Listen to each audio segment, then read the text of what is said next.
Opo. Mayong gabi, mayong hapon, mayong buntag.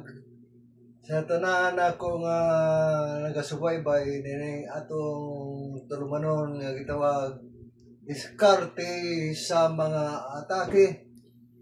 Ani anasab ako nakabalik alang kaninyo sa daghan nga mga panahon di naputol ang akong programa tungod sa mga sirkumstansya. Apan salamat sa Ginoo nga naghatag hapon o panahon din makabalik ining mapuslanon kaayo nga mga Masangit.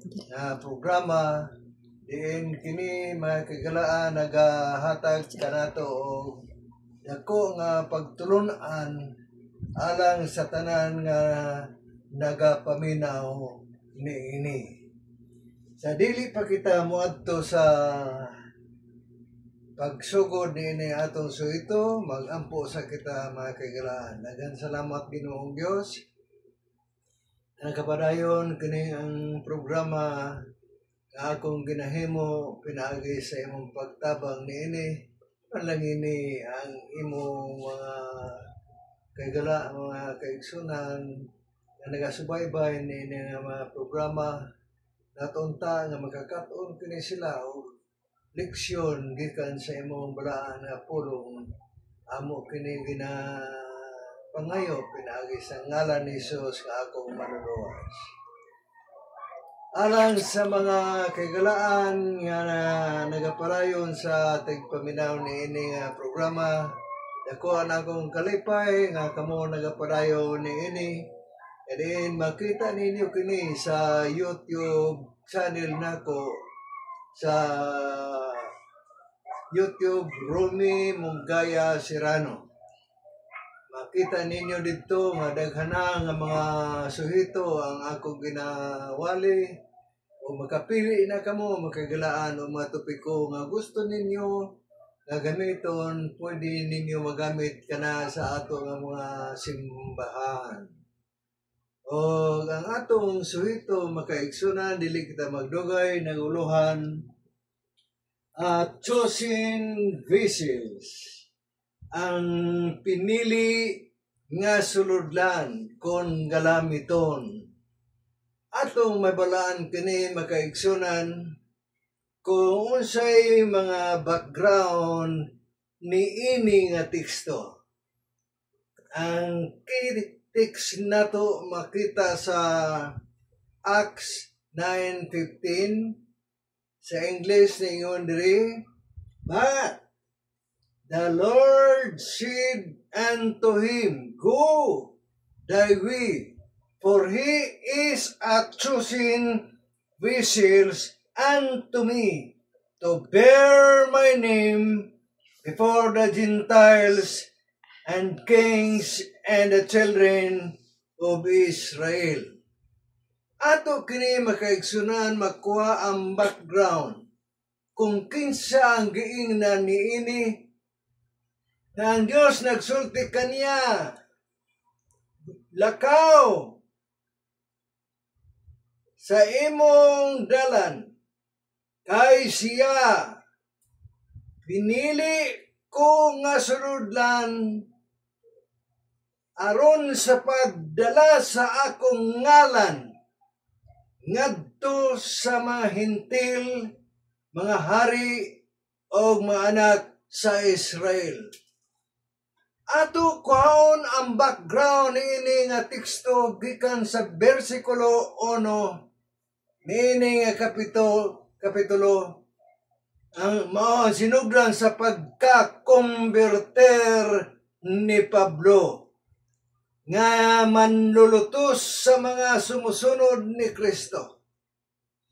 Kita na sayon nga kining tawhana dako ang pagdaot sa mga sumusunod ni Kristo.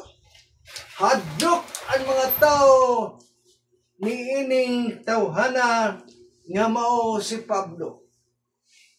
Atong masayran makaigsunan nga dako ang iyang kadaot kay kining tawhana si Pablo nga mao ang nagalutos sa mga sumusunod ni Kristo ni anang panahon.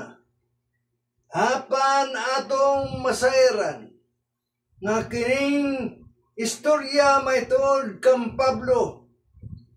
Samtang kini si Pablo nagbagta sa dalan sa Damasco, dala ang lisensya. Kay nagkuha kini si Pablo og lisensya sa Sanhedrin, lisensya sa pagpamatay, pagpanlutos sa masumusunod ni Kristo. Dala niya ang lisensya gikan sa Sanhedrin na may katungod na kini siya sa pagpamatay sa mga sumusunod ni Kristo. Apan diha sa dalan sa iyang pagbagtas ngadto sa Damasco, kalit nga misidlak ang kahayag gikan sa langit ug natumba si Pablo ug nabuta siya.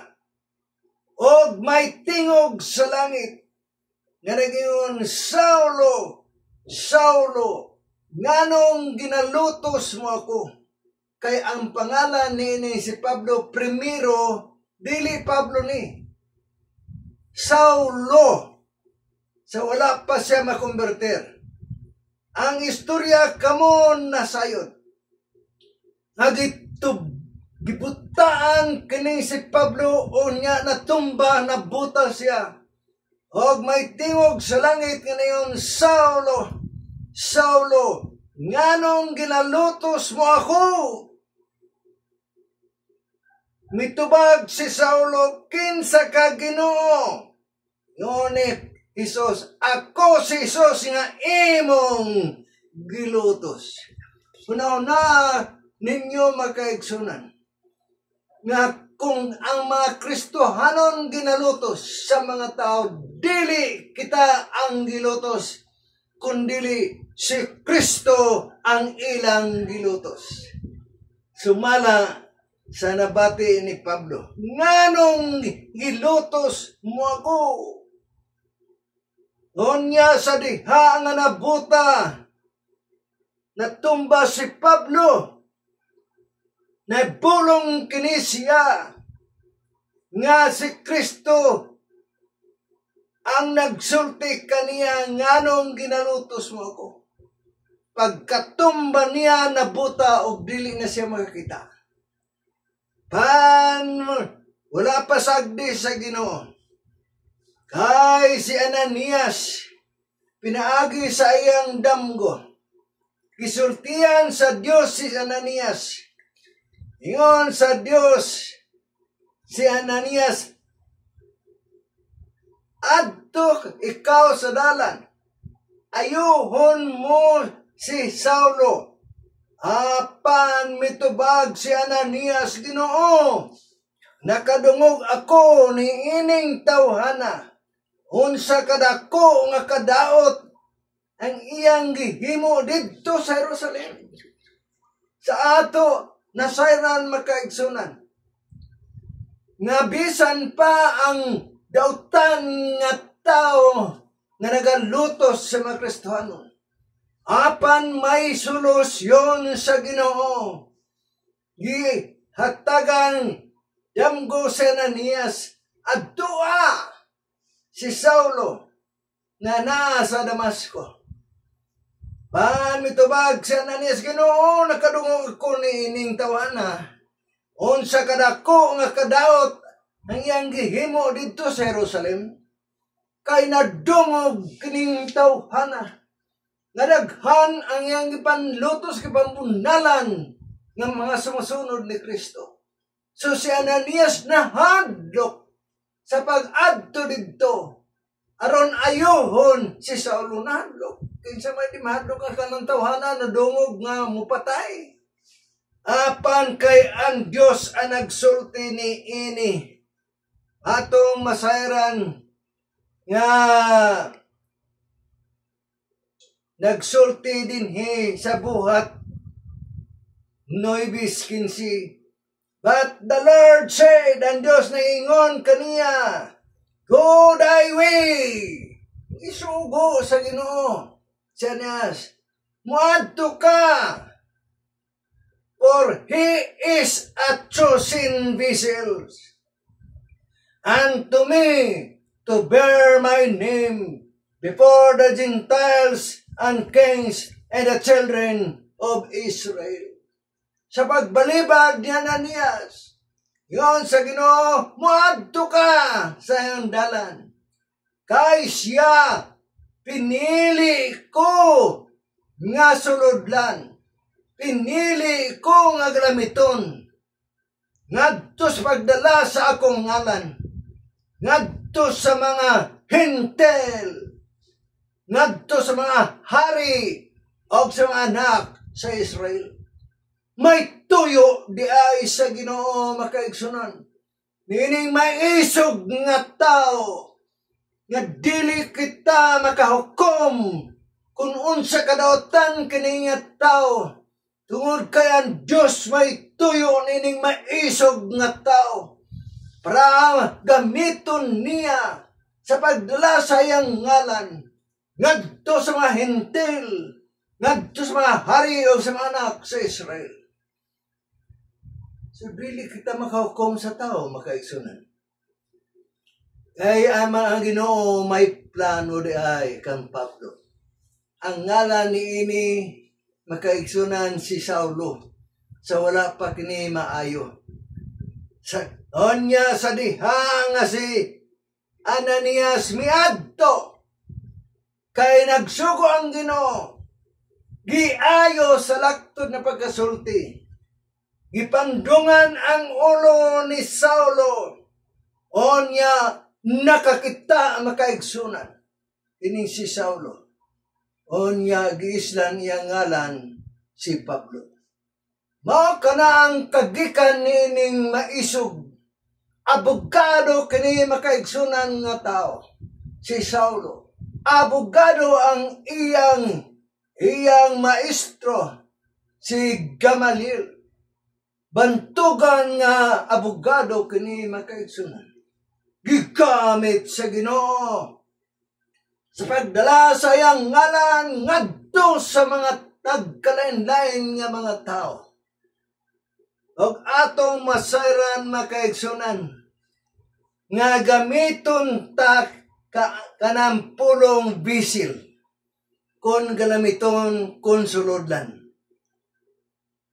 Ang atong kuhaon nga pulong ni ini nga teksto kanang chosen vessels.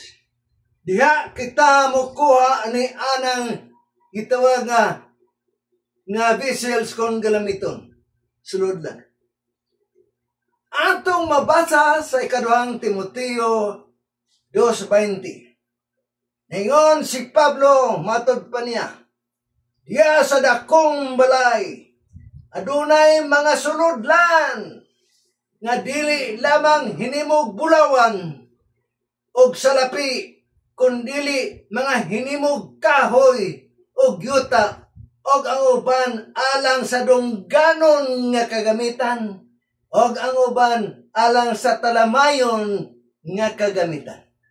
Sabta ninyo makaigsunan ang figure of speech nga gigamit ni Pablo nga diha daw sa atong dakong balay na ay mga sulodlan nga nagkalain-lain nga klase, na ay sulodlan nga bulawan, na ay sulodlan nga salapi kon silver, onya na apoy sulodlan nga kahoy o gyuta o ang uban alang ang uban ining kagamitan gamiton alang sa dungganon nga kagamitan o ang uban alang sa talamayon nga kagamitan.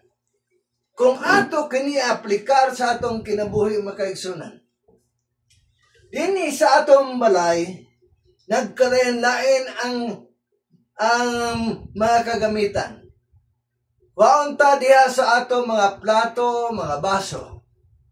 na ay lain-lain nga kagamitan, na ay plastic, na ay bildo, na ay gwapo, na ay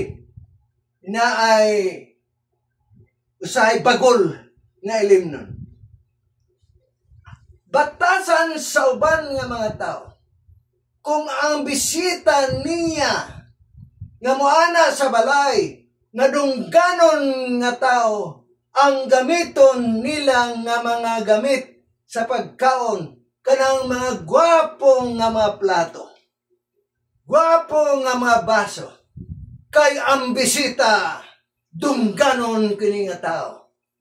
Apan kung makita usahay nato ang atong bisita, pobre in town, ang atong gamiton nga plato kanang mga plastic, kanang dili maayo nga plato, kay ang imong bisita pobre. Monang gingon ni Pablo nga diha sa sulod sa atong panamilay, dili dakong balay adunay mga suludlan nga dili lamang hinimog bulawan og salapi, kundili mga hinimog kahoy o gota, o ang uban alang sa dungganon nga kagamitan, o ang uban alang sa talamayon nga kagamitan. Usahay nga na makaigsunan. Ato kini ikumparar sa mga Kristohanon nga adunay mga tao nga gigamit sa Ginoo, nga usahay dili kaayo edukado. Dunay usahay mga tao nga dili mo pili o dili profesional alang sa buluhaton. Sa gamay pa ko makaigsunan, akong nanay, dunay gilain nga mga plato nga mga gwapo kayo. Unya ang among plato nga mga gigamit, mga plastic, mga sartin, nga mga say buslot, say mabahinan ako atong plato nga buslot. Ingko nay, katong plato daw mo ako katong imong kitibigan. O sa isulti sa akong nanay, ayaw na. Kay para ka na sa bisita. Tanawa ang mga kinaiya sa mga tao magkaisunan. Basta pobre, gamiton ang mga plato, kagamitan, kana mga dili maayo. Pan kung madungganon, ang ilang gamiton, kanang nindot kaayo nga mga utensil. Kini naghatag si Pablo o figure of speech na kagaplikar nato ang mga kaulugan ni San Pablo na masuludlan nga mga dungganon, suludlan nga talamayon. Ika-aplikar nato makaigsunan mo kini ang galamiton sa atong balay na ay kolonyota, na ay nindot na mga kaldero, o na ay galamiton nga kahoy. So kung atong gamiton makaigsunan kini pag-aplikar sa atong kinabuhi, mo kini ang mga klase nga mga tao na usahay na ay talamayon, na ay mga tao nga dungganon. Sa atong teksto, duha ka klase ang kagamitan. Dungganon kagamitan, talamayon kagamitan. Manang akong giingon kaninyo, nga kung dunay kita bisita, nga dungganon na bisita, ang atong gamiton kanang lami nga mga galamiton. Apan kung ang bisita nato mga pobre in town, ang atong gamiton kanang galamiton nga talamayon. May isa ka amahan makaigsunan. Doon ay istorya nga nagkagis og bagol ba? Bagol, gikagis, gikis-kis ba ang bagol? Kahimo og plato. Ang bata nang ngutana, Tay, unsaon man nimo kanang bagol nga imong gikis-kis? Iyon ang tatay, hilong. Kay kini para sa imong lolo nga tigulang. Una-una sa bata kung matigulang di ay ang kanananta kang bagol. Ay sa una mo na among plato man may kaigsunan kang bagol, kiskison. So nabutang sa una sa bata. Pagkatigulang di ay ang kananan ni ini dili plato nga nindot kundi bagol. Pila ka adlaw nagkuha ang bata og bagol. Natiko ko na sa sige kiskis siya. Ingon sa papa niya, Dong, unsaon man nimo kanang bagol nga imo gikiskis? Ingon sa bata, hilom pa. Kay kung ikaw matigulang, kinian imong kananan. Usahay, ingon kita ni ana makaigsunan. May tungod sa atong pagtratar sa atong mga bisita.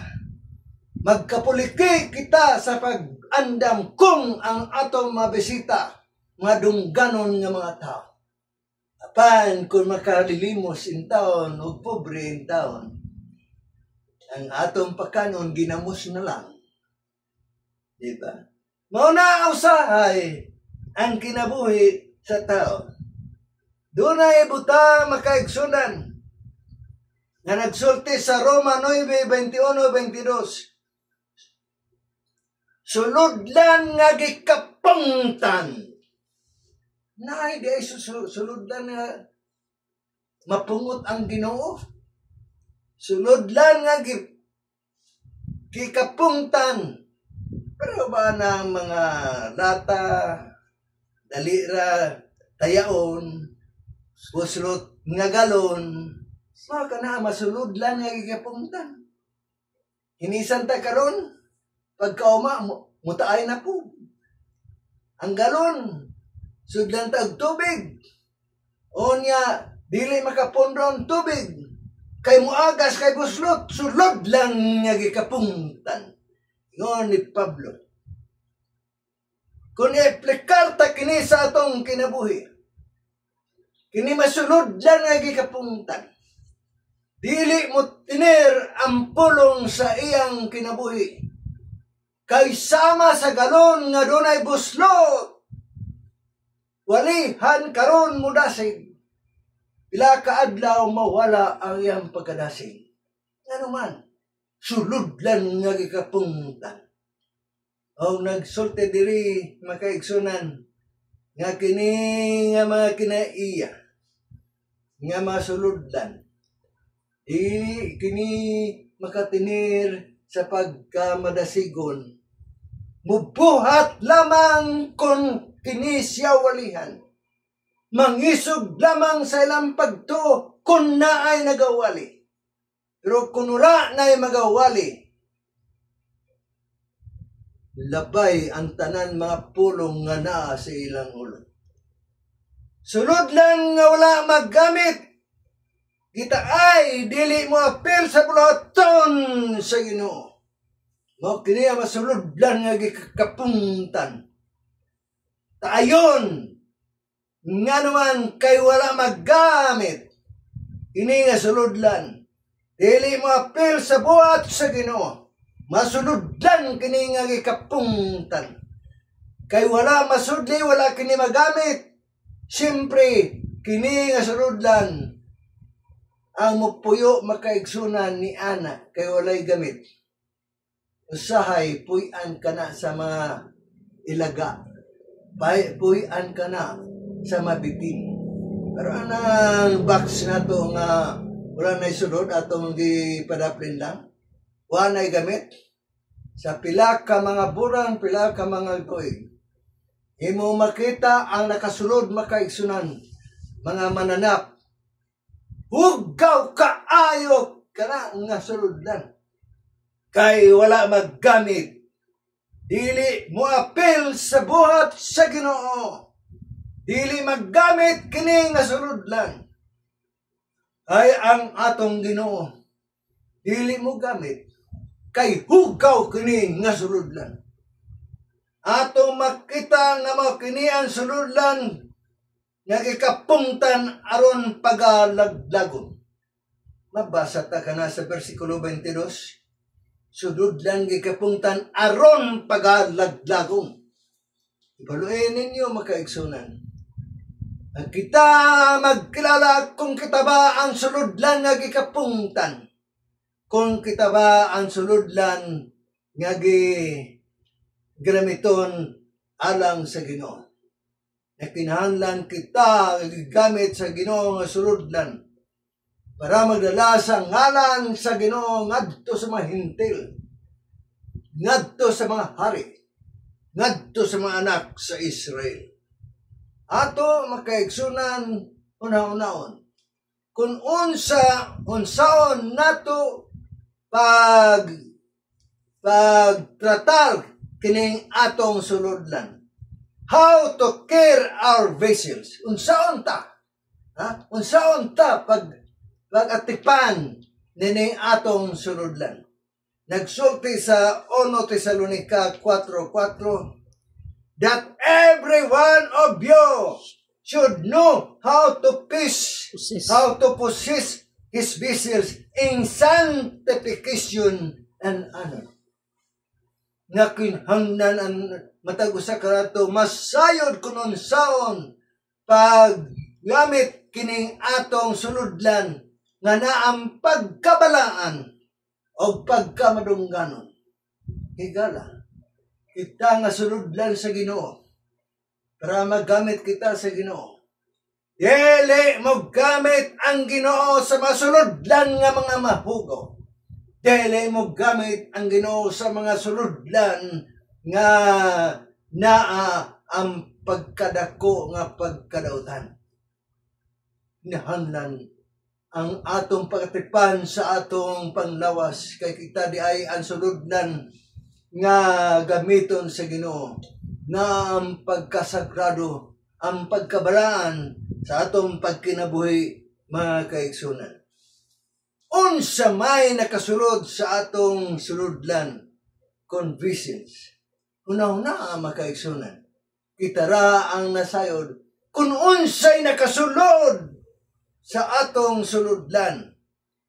Dili ganahan mo gamit ang atong agaron kung master sa atong vessels kay hugaw kita makaigsunan. Isa may ganahan mo gamit og hugaw nga galamiton. Kaon ka nga way hugas-hugas sa plato. Minom ka sa tasa nga baso nga walay hugas-hugas. Mausab ang Ginoo nga dili mo gamit ang Ginoo sa ato nga kita ang mga suludlan kon vessels kay hugaw di ay ining atong mga suludlan. Nagsulti sa Jeremias 6:11, "Gitkapuyan na ako sa pagbadlong ni Ana."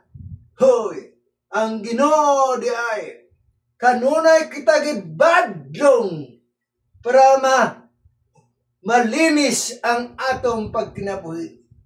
Kung kita nagahimo sa mga dautan nga mga binuhatan, ang Ginoo mo badlong kanimo makaigsuran. Apan ayaw na nga hangtod-sangtod ang Ginoo mo musangpit kanimo.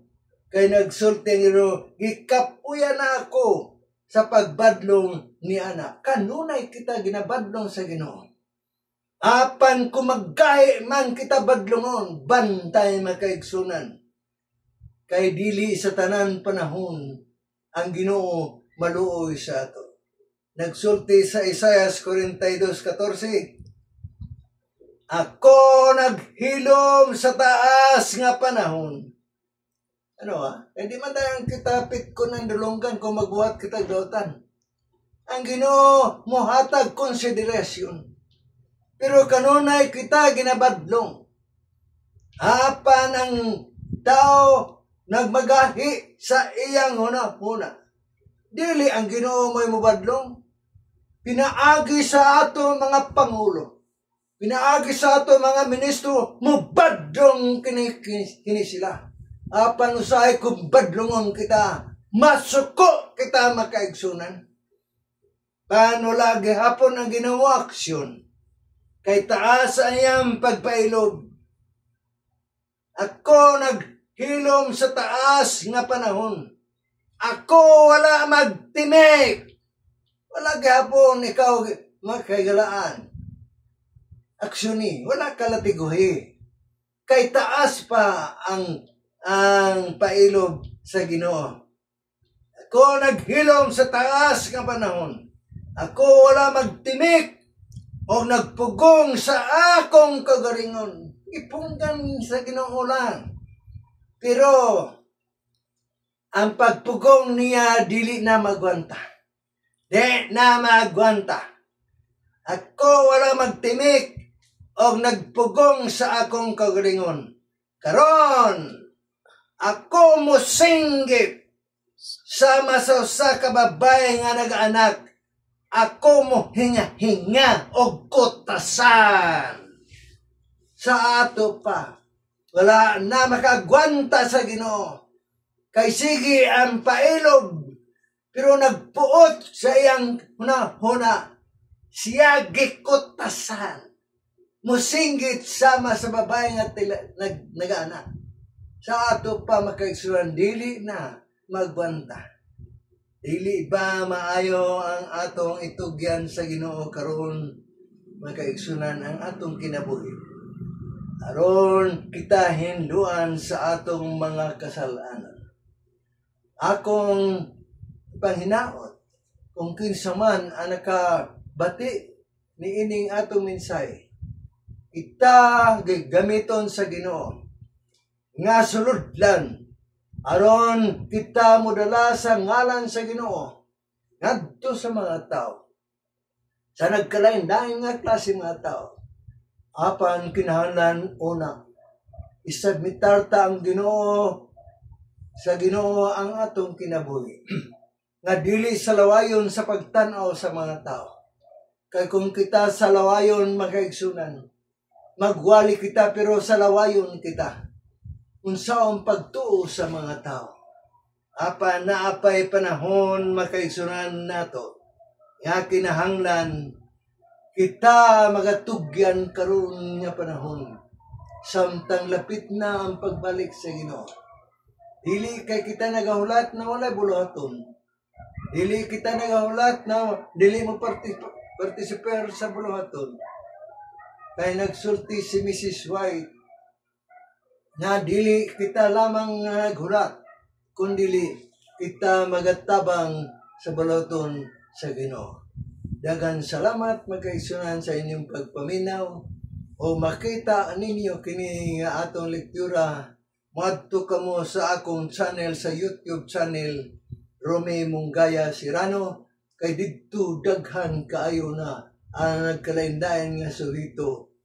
Makapili kamo makaigsunan aron magamit usab ninyo kini, i-share ninyo kini ngadto sa mga tao aron kita maka-apil sa buluhaton sa Ginoo. Og daghan salamat. Magampo kita pasalamat nato sa Ginoo. Among gikalipay Ginoong Dios nga kami mahimong imong galamiton suludlan alang sa mga pagdala sa imong pulong, imong ngalan ngadto sa magkatawan. Tabangi kami sa pagdumala niini.